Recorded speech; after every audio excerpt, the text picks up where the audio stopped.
new with the Oak Hill CDC? We'll find out coming up right here on Wake Up Worcester. Thank you for joining us this morning. And remember, if your friends can't join us at 6 and 8 a.m. and they want to see the segment with Joe O'Brien, or they want to find out more about Quest that we're going to be talking about with Kerry Conaghan, tell them that they can always go to Charter On Demand, Channel 1. Go to On Demand, and right there under Community Programming are all the episodes of Wake Up Worcester. Kerry, thanks for stopping by today.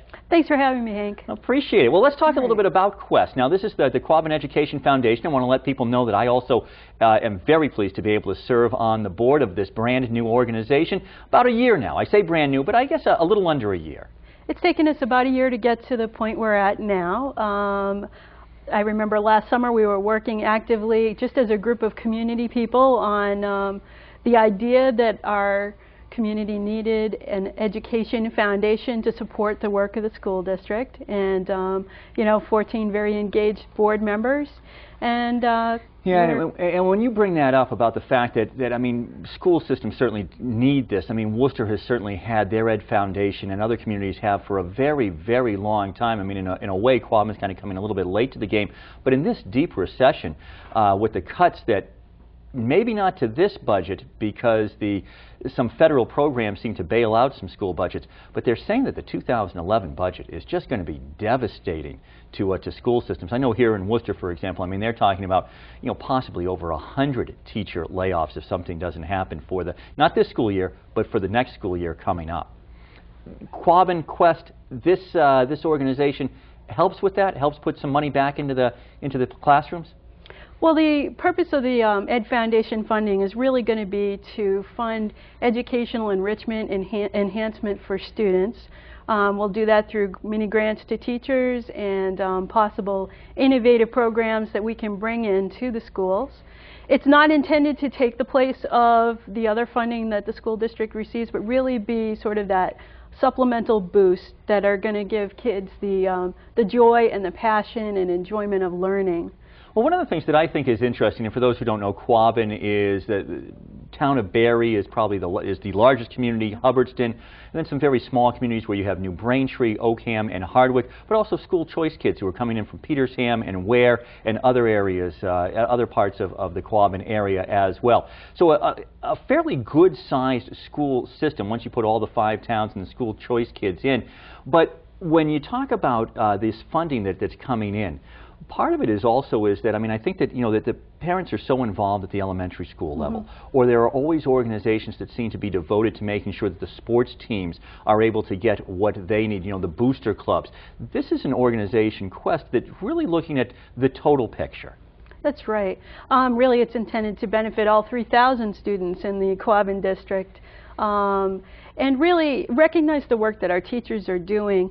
You know, it's awfully hard. We're looking at a 1% decrease again in the budget. As you mentioned, there's cuts. But even if you level fund a school district, it amounts to a cut in a budget, because as we all know, there's rising expenses in the way we're doing business. So even when we say, well, we're going to level fund them, it amounts to a cut. And teachers have been putting up out of their own pockets supplies for classrooms, etc. One thing Quest will be doing is hosting a wish list for teachers on our website, so that donors can see that, contribute to it, and we'll be able to help meet some of those needs for teachers. Now, the first big fundraiser for Quest is coming up at the end of September, Tastefully Quabbin. This is a taste of, as so many people are familiar with, whether it's, you know, Worcester or Wachusett or wherever they may have been to one before. A lot of area restaurants coming together. Tell us a little bit about this event coming up. Sure. Tastefully Quabbin is going to be September 28th, 7 to 9:30 p.m. at the Cultural Center at Eagle Hill School. Beautiful venue. If you haven't been, hopefully you'll get out to it. It's in Hardwick, Massachusetts.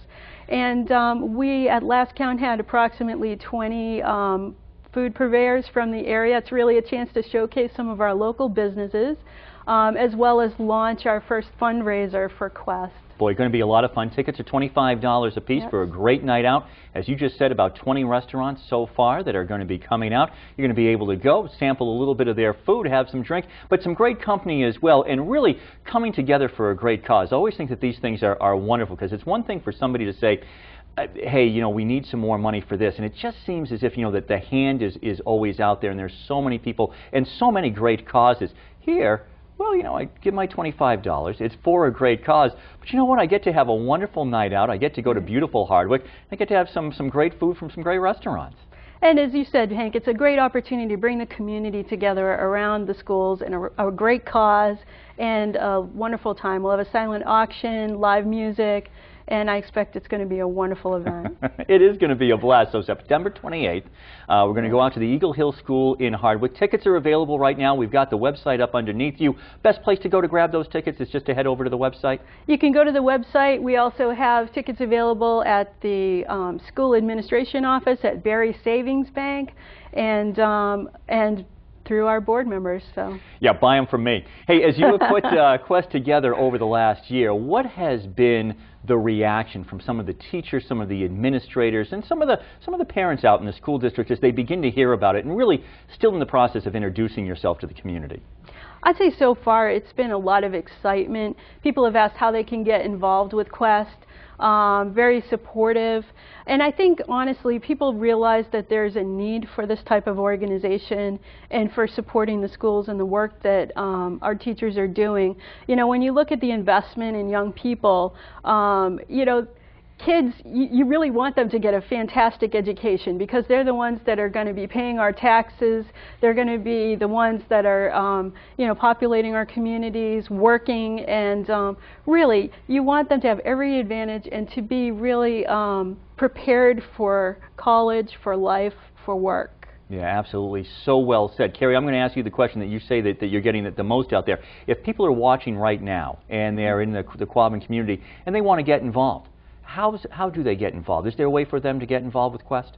Well, right now we do have on our website a volunteer form. If people would like to volunteer, they can do that. Certainly you could come to our events, which we will publicize widely. And we are actively recruiting new board members, so we're looking for people that have expertise in different areas. That information's also on our website. Very simple thing, if you haven't heard of Good Search, it's a search engine. You can set Quabbin Education Foundation as the charity, and every time you do a search on the internet, a penny will go to our organization. That's a great real, thing. You know, yeah. You're not doing anything but surfing the internet. That's easy. And the other easy thing, Kerry, is that we will all come out and we will join you on September 28th at the Eagle Hill School in Hardwick. Tickets are on sale now. Coming out for